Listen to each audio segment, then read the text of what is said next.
Welcome to the Susan Brender Show. It's all about you. Featuring shows on health and wellness, the performing arts, politics, and people who inspire you to be your very best. And now, here's Susan Brender. I'm Susan Brender, and this is the Susan Brender Show. Today we have a repeated guest, and his name is Marc Hoberman. He's an educational consultant who's an expert in SAT, ACT test prep, overcoming illness, and beating stress. He's written a very interesting book known as Search and Seizure, Overcoming Illness and Adversity. Marc tells his whole story. He was diagnosed with epilepsy at the age of 16 after a stressful move from Yonkers, New York to Florida.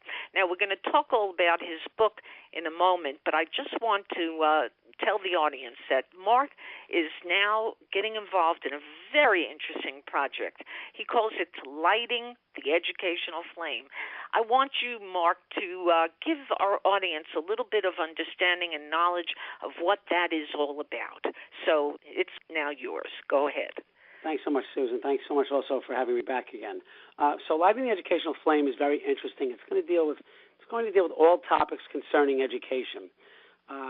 Anti-bullying, gender issues, study skills, health-related issues, physical and emotional. We're even going to have some celebrity interviews, but all of the topics will have something to do with education. Something unique to our show is that most of our shows will be hosted by high school students and college students. So they should find that very interesting. It's really geared towards high school students and college students and also their parents. So all topics of education are going to be covered. Now, knowing that, why do you think it's so important for people like teenagers, virtually teenagers, to really get involved in something of this sort? Well, if you look at what's on TV now and the movies that are more popular in the teenage genre, there isn't enough in it really that supports education. And this is something that's very interesting. It's going to be very upbeat for them. Certainly it's going to be hosted by their peers. So these are going to be things that really cover what's important to teens today. It really speaks to them and their parents as to their reality today. So I think that's really something useful. It's really not enough out there in that realm, so we're going to hope to cover a lot of that. Let's talk a little bit about education today, Marc. It seems that our educational system is broken. Now, maybe not in some areas. Maybe there are special schools that deal with all kinds of issues and all kinds of courses, but seemingly all you hear is that this school is bankrupt, this school has problems, teachers are not happy, students are not happy. What is going on? Well, there's a million things. First of all, some things are doing better than ever before, but you're correct. Many things are problematic. We're trying to, in a lot of cases, we're teaching to the test. In New York State, for example, Regents exams, and New Jersey, HESPA exams. So all states have their own little exams, I guess, at the end of high school. But we're teaching more to the test than we are to the child. There are also children which have so many different learning modalities now, and it's very hard to differentiate instruction. And, you're right, there is a lack of money, but I think we have to get back to basics. And, look, the family unit is not structured the way it was 10 or, of course, 20 years ago. There are a lot of single-family homes, a lot of people working very hard and who are carrying two jobs at once. There are more latchkey kids. So there's a host of things that are problematic. I think many children are overextended.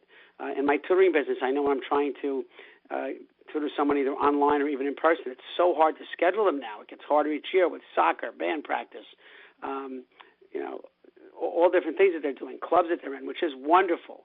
But, people are so interested in just packaging their child with the most that they can have on their resume for college, which is needed to a point.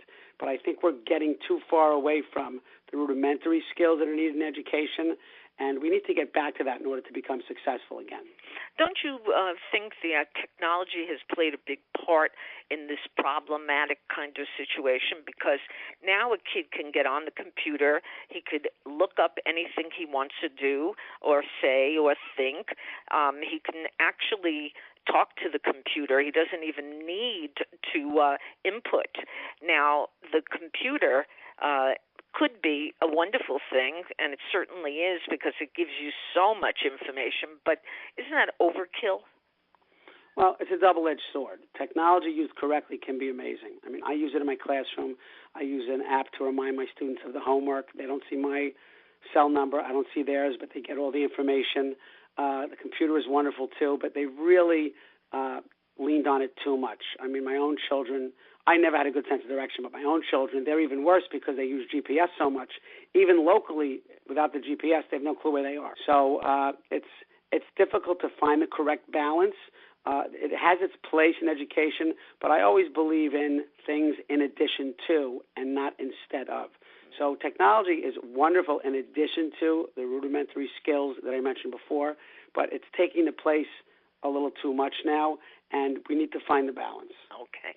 Now, knowing that, so just put yourself in the place of what you do as a teacher, and tell us a little bit about what it's like to teach now in the school you're in, and why is it that you have so much faith in what you do? There must be a very important reason that you feel this encouragement. You got a lot of hope, and your glass is always half full. So I want to know, Mark, what is it about you that makes you a good teacher? Well, I think in my case, and I'm doing this 33 years, I'm always reinventing myself. I happen to love what I do, and that's the most important thing. My father always told me if you love what you do, you'll never really work a day in your life, and that's really held true for me. So I'm very passionate. I love working with children. I've done it in camping. I do it now in my tutoring business and in my camp consulting business, doing staff training and orientation for kids and camps. And I just love what I do. I just think that making a connection with a child and making a difference in a person's life is tantamount to the greatest success you could possibly have.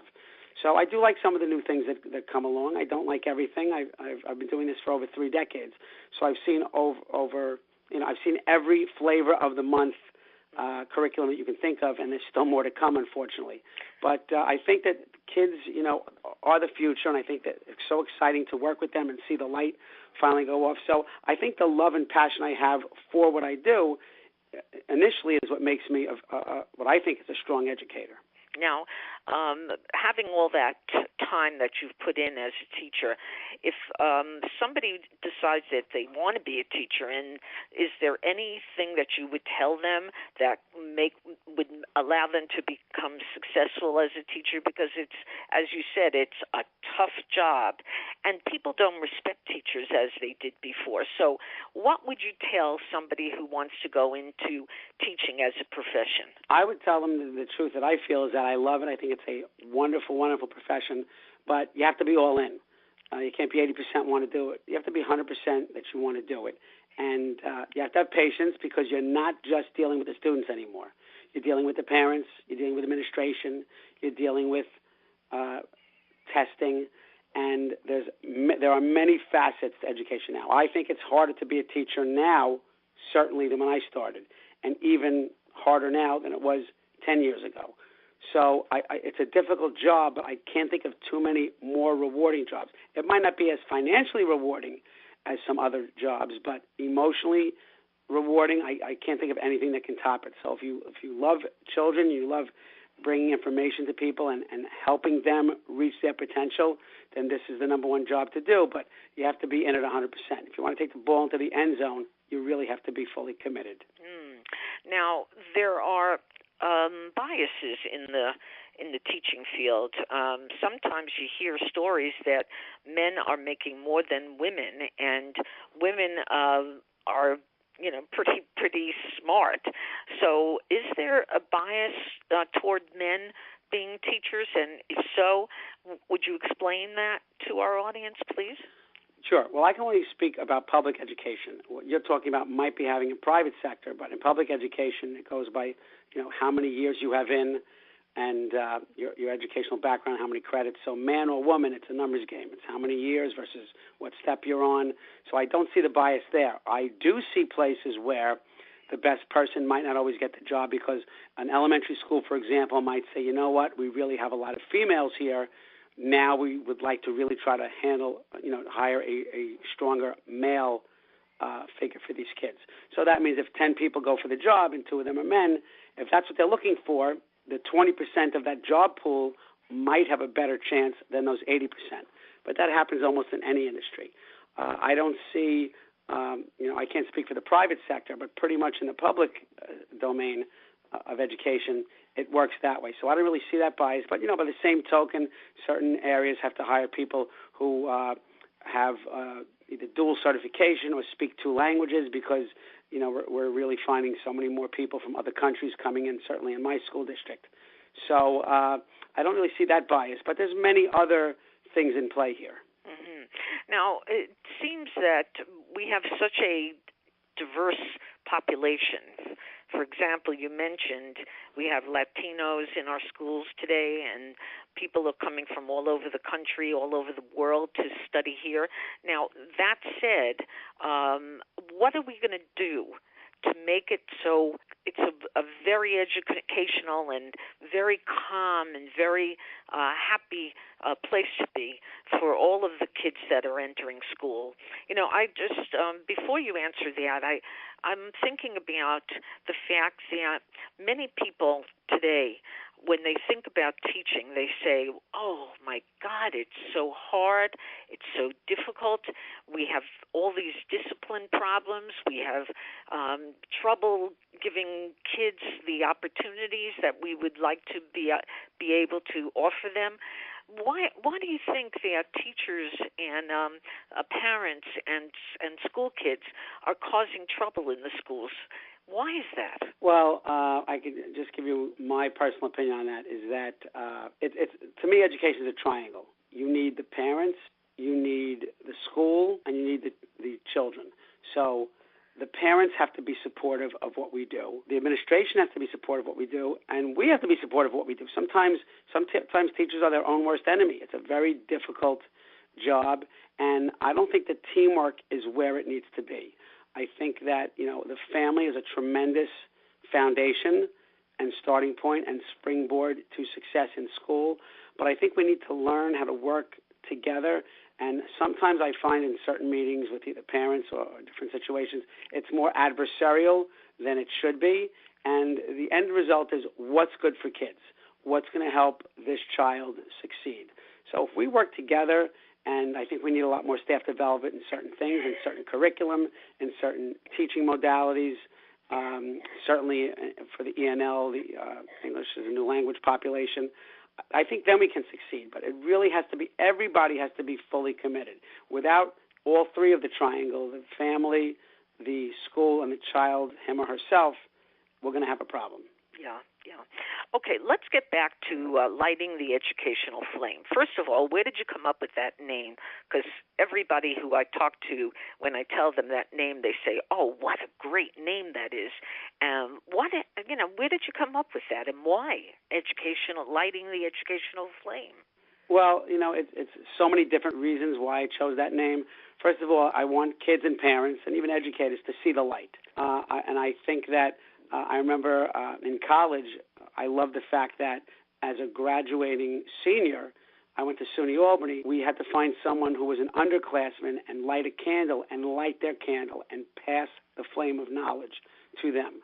And, there's always, the funny thing of, hey, let's light a flame under your butt to get you going. So I think it's really based on motivation. It's based on, knowledge is power and giving people knowledge, not just in academics. Education is not just academics. I think that's where some of our problem is. We're starting to leave out the personality involved, the connection between students and teachers and families and schools. So I think the knowledge of everything that encompasses education, not just academics. Obviously, academics is a big part, but, anything, like I said, anti-bullying and being there for people, supporting them with emotional problems and situations. So that the name Lighting the Educational Flame, to me, just is bringing things to light, illuminating things in education, and so that's why I think the name perfectly fits what we're trying to accomplish. Now, Mark, if a kid was in your room right now and you told him all about this program, what would you say to him that would inspire him to become one of the kids that interviews so many of the different interesting people that we're going to offer them? Interesting question. A lot of when I teach, I don't like to give answers. I like to elicit. So to be honest with you, we've already got 3 or 4 shows already done. But I said to the kids, I'm making a podcast. Who knows what a podcast is? And most did, and I explained it how it's like a radio show. And I put the title on the board, and I said, what does this mean to you? And they spit things back to me. That's the language that you sometimes, they were spitting information back to me and saying it's about this. And, of course, they started with academics. So when they gave me some ideas of some other things I wanted to include that I hadn't even thought of, it let me know that, hey, they have a better handle on this in some instances than I do. So I asked them, what should a person who hosts this be like? What should they be looking to do? And they gave some great answers. First of all, they said it should be somebody who wants to learn. It's not somebody who is such a great student they can give a great interview.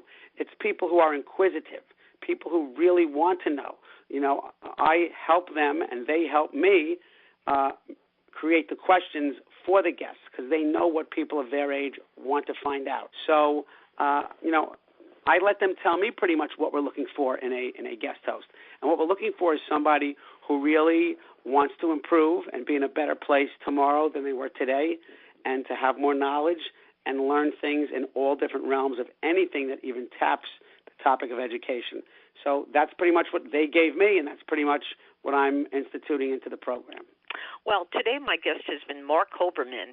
Now, he is an educational consultant, but he's also an author of a book called Overcoming Illness and Adversity. And he's now involved in a very special project called Lighting the Educational Flame. So, Marc, if people want to ask you a little bit more about yourself or find out the programs that you're dealing with, how would they do that? Best way is to go to my website. The main hub is gradesuccess.com. www.gradesuccess.com. My email's there, my phone number's there, the link to my author's site is also there. So gradesuccess.com is the best place to go, and I'm happy to help people out and speak about what we do in tutoring circles online and about the book and, of course, about the podcast, Lighting the Educational Flame. And last but not least, if somebody wants to be a host of a show, I'm talking about a high school kid or a college kid, how do they go about that? I would have them just email me at info@gradesuccess.com and tell me of their interest. I will get in touch with them within 24 hours in most cases, you know, find out what they're about, because this is going to be global. We're not looking just for, you know, New York. It could be Kentucky, Alabama, Alaska, and quite honestly, you know, we have the capabilities to at some point go international. So I like this to be something global. Kids are kids no matter where you are, no matter what your country. So I think this program can touch upon so many topics and motivate so many people that we're not putting any fences up. Yeah. Well, again, I want to say thank you to Marc Hoberman for being a guest on the Susan Brender Show, and I look forward to working with Marc on lighting the educational flame. I want that to stick in everybody's head, lighting the educational flame. I'll say it over and over and over. And so thank you again, Marc, for being on my show. My pleasure, Susan. Thanks for having me. Hello, everyone. This is Susan Brender. I'm the host of the Susan Brender Show. I'm very excited about launching our new project called Radio Reverb. The first pilot is Lighting the Educational Flame with Marc Hoberman, our program about giving a voice to any adult or teenager so that they can have an opportunity to speak out in their community is what we are trying to achieve. If you're interested in learning how to do your own podcast, contact me at S as in Susan, E as in Edward, Brender at yahoo.com. Thank you for listening to the Susan Brender Show. To be a guest, email sebrender@yahoo.com.